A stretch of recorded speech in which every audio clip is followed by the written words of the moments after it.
Hello friends, आज की इस वाइड वीडियो के माध्यम से हम आपको यह समझाने की कोशिश करेंगे कि किस प्रकार से फ्रांस ने अपने अप्रत्याशित विदेश नीति का परिचय देते हुए पैलेस्टीन के स्टेटहुड को रिकॉग्नाइज कर लिया है और ऐसा करने वाला फ्रांस G7 कंट्रीज का पहला देश बन चुका है। ऐसा करने वाला देश फ्रांस जो है वो G7 का पहला देश बन चुका है। दोस्तों ध्यान रखिएगा, फ्रांस पैलेस्टीन के स्टेटहुड को रिकॉग्नाइज करने वाला पहला यूरोपियन देश नहीं है। इससे पहले स्पेन, स्लोवाकिया, आयरलैंड, नॉर्वे कुछ ऐसे देश हैं जिन्होंने फ्रांस से पहले पैलेस्टीन के स्टेटहुड को रिकॉग्नाइज किया है। लेकिन दोस्तों फ्रांस जो है वो G7 कंट्रीज में, G7 यानी पावरफुल यूरोपियन कंट्रीज में से पहला देश बन चुका है जिसने पैलेस्टीन के स्टेटहुड को क्या किया है, रिकॉग्नाइज किया है। आइए हम इसके भू राजनीतिक निहितार्थ को यानी जियोपॉलिटिकल इंपैक्ट को समझने की कोशिश करते हैं। दोस्तों फ्रांस और दूसरी G7 countries generally traditional alloy मानी गई हैं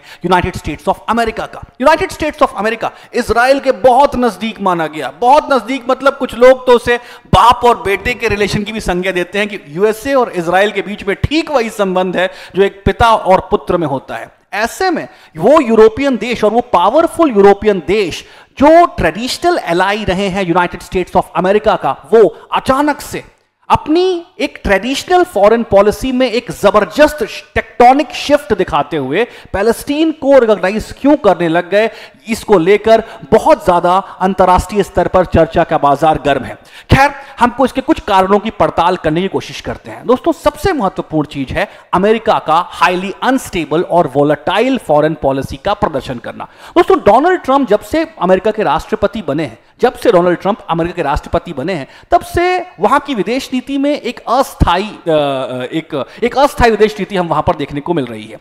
फॉरेन पॉलिसी के फ्रंट पर आप देखें अमेरिका लगातार अपने गोल पोस्ट को शिफ्ट कर रहा है और यहां तक अपने ट्रेडिशनल फ्रेंड्स के साथ भी उन्होंने कुछ खास अच्छा व्यवहार नहीं किया। फॉर एग्जाम्पल हमारे साथ या फिर यूरोपियन यूनियन के अलग अलग कंट्रीज के साथ उनका जो व्यवहार है डोनाल्ड ट्रंप का, वो बड़ा ही अनस्टेबल, वोलेटाइल, स्पॉन्टेनियस और नी जर्क रिएक्शन देने वाला है। तो ऐसे में दोस्तों अमेरिका के ट्रेडिशनल एलाई इंक्लूडिंग इंडिया लगातार अमेरिका की विदेश नीति के लक्ष्यों को लेकर भरपूर आशंकित हैं। ऐसे में वो नई नई रणनीतिक साझेदारियों की तलाश में है, जैसे कि हाल ही में भारत और यूके के बीच में हुआ फ्री ट्रेड एग्रीमेंट दिखाता है कि किस प्रकार आज की डेट में नए नए प्रकार के जियोपॉलिटिकल रिकैलिब्रेशंस हो रहे हैं। इसी तारतम्य में, इसी रेफरेंस में फ्रांस ने भी एक अप्रत्याशित स्टेप उठाया है। ट्रेडिशनली वो यूएसए और इजराइल को सपोर्ट करने वाला एक देश रहा है, लेकिन आज उसने पैलेस्टीन को एक सेपरेट कंट्री के रूप में, सेपरेट स्टेटहुड के रूप में एक्सेप्ट करके यह दिखा दिया है कि अब उसकी विदेश नीति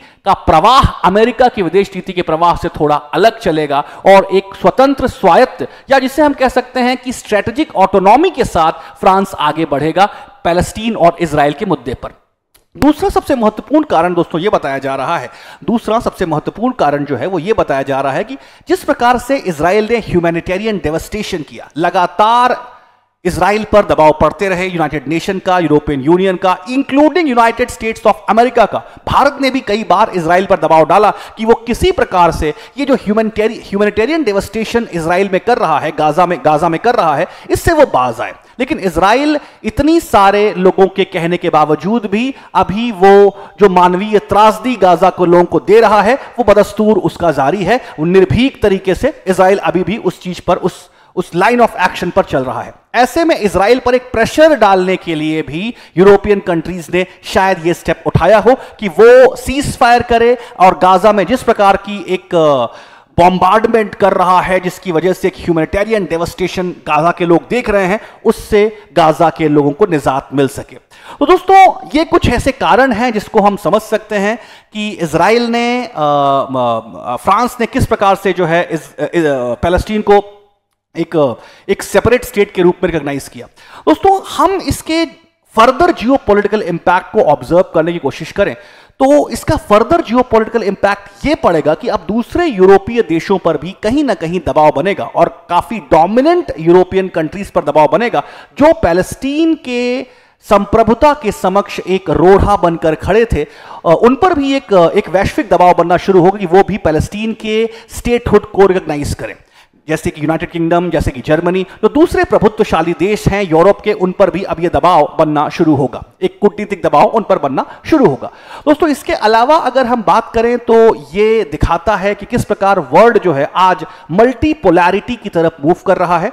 अमेरिका और डोनाल्ड ट्रंप कितनी भी कोशिश कर लें एक यूनिपोलर वर्ल्ड को स्थापित करने की, लेकिन यह वर्ल्ड मल्टीपोलर है, जहां पर हर देश का अपना अपना एक नेशनल इंटरेस्ट है और उसी नेशनल इंटरेस्ट को परस्यू करने की डायरेक्शन में अब वो आगे बढ़ेगा अपनी कंप्लीट स्ट्रेटेजिक ऑटोनॉमी के साथ। दोस्तों, तीसरा सबसे महत्वपूर्ण प्रभाव यह पड़ेगा कि जो दो राष्ट्र सिद्धांत है, A separate statehood for Israel and a separate statehood for Palestine, ये दो राष्ट्र सिद्धांत जिसका भारत ने हमेशा से समर्थन किया है, ये अवधारणा अब वैश्विक पटल पर और ज्यादा मजबूत होगी, क्योंकि यूरोपियन कंट्रीज ने भी अब धीरे धीरे एक दो राष्ट्र सिद्धांत के सिद्धांत को मानना शुरू कर दिया है। ऐसे में अंतरराष्ट्रीय फोरम्स पर, इंटरनेशनल फोरम्स पर, इंटरनेशनल डिस्कशंस में अब ये दो राष्ट्र सिद्धांत, टू स्टेट थ्योरी जो है अब और ज्यादा स्ट्रेंथन होगी, इस आर्ग्यूमेंट को और ज्यादा बल मिलेगा।